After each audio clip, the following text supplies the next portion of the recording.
Does the government work for us or do we work for the government? Can the president kill whoever he wants so long as the target is monstrous and the public approves? Tonight, the killing of Osama bin Laden and the rule of law. 30 years ago, when the Russians invaded Afghanistan, the Reagan administration was looking for folks already on the ground with whom it could supply weapons so that we would not need to put American boots on the ground.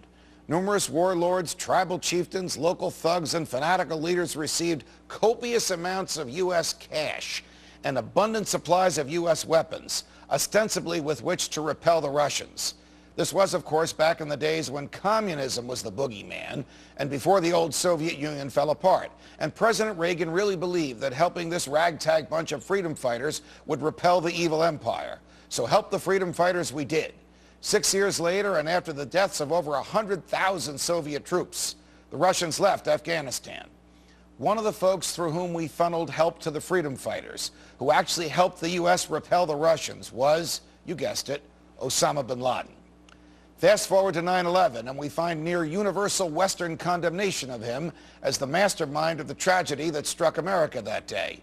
We find two presidents and numerous presidential candidates insisting that they can find him dead or alive, believing that removing him from the scene will strike a serious blow to al-Qaeda, whether he's still in charge of it or not, and promising to remove him will win votes.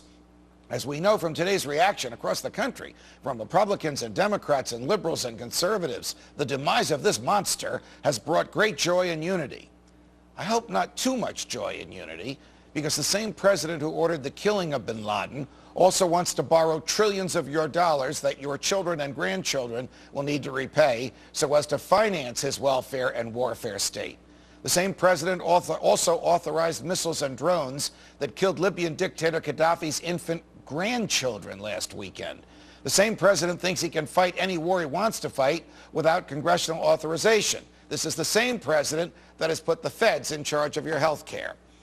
But last night, a little before midnight here on the East Coast, President Obama, with an eye on his lagging poll numbers and the sickening economy over which he presides, announced that in a quick 40 minutes of time, 40 of America's best Navy SEALs found bin Laden, asked him to surrender, and when he declined, blew his brains out.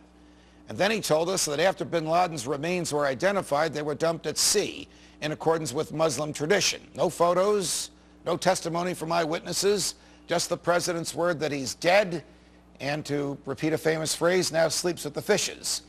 Of course, the burial at sea is new to most Americans.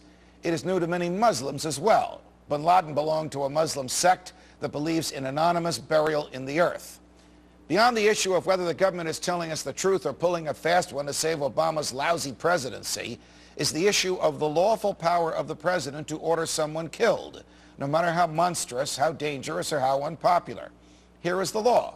It comes from the Constitution, from the treaties to which the United States is a party, from federal statutes written by the Congress, and from interpretations of the Constitution, treaties, and statutes by federal courts. Killing by the government is a crime, except in self-defense, in war on a battlefield, or after a verdict by a jury for the death penalty. Self-defense means that the person or group or country is just about to attack the U.S. War means that Congress has declared war on the person, group, or country. And a jury verdict means that there was a trial. None of those conditions existed with bin Laden. Surely he was wanted for one of the most horrific crimes in history, and surely he should have been brought to justice. But justice must be according to law, not according to the president, or even the happy throngs in the streets. The emotional and the patriotic sides of me rejoice that this monster is dead, and my fellow Americans feel a sense of closure.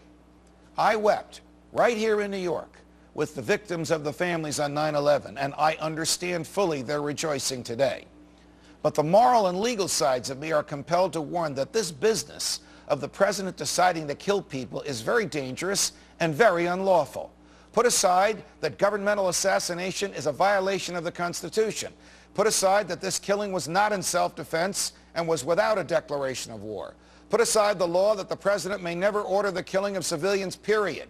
And put aside that governmental killing violates at least 4 treaties and 3 federal statutes. This particular popular killing can and likely will be used as precedent by this president and his successors to kill on a whim. Where will it stop? Who will President Obama kill next? Can the president now send the SEALs to kill Colonel Gaddafi, President Assad, Prime Minister Putin, Fidel Castro, Hugo Chavez, or Kim Jong-il? Can he kill whomever is an obstacle to his purposes? Can he kill Bradley Manning or Julian Assange or Khalid Sheikh Mohammed? Could he kill Glenn Beck or Rush Limbaugh or me? Can the president kill anyone who was once a friend but became our enemy?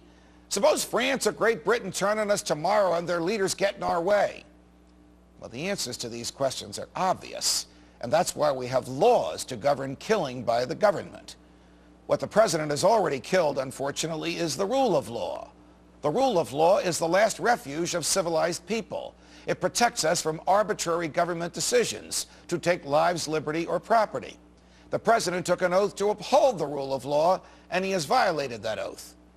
Without the rule of law, the president becomes a king, and that is more fearful and potentially fatal to our freedoms than bin Laden ever was. Tomorrow on Freedom Watch.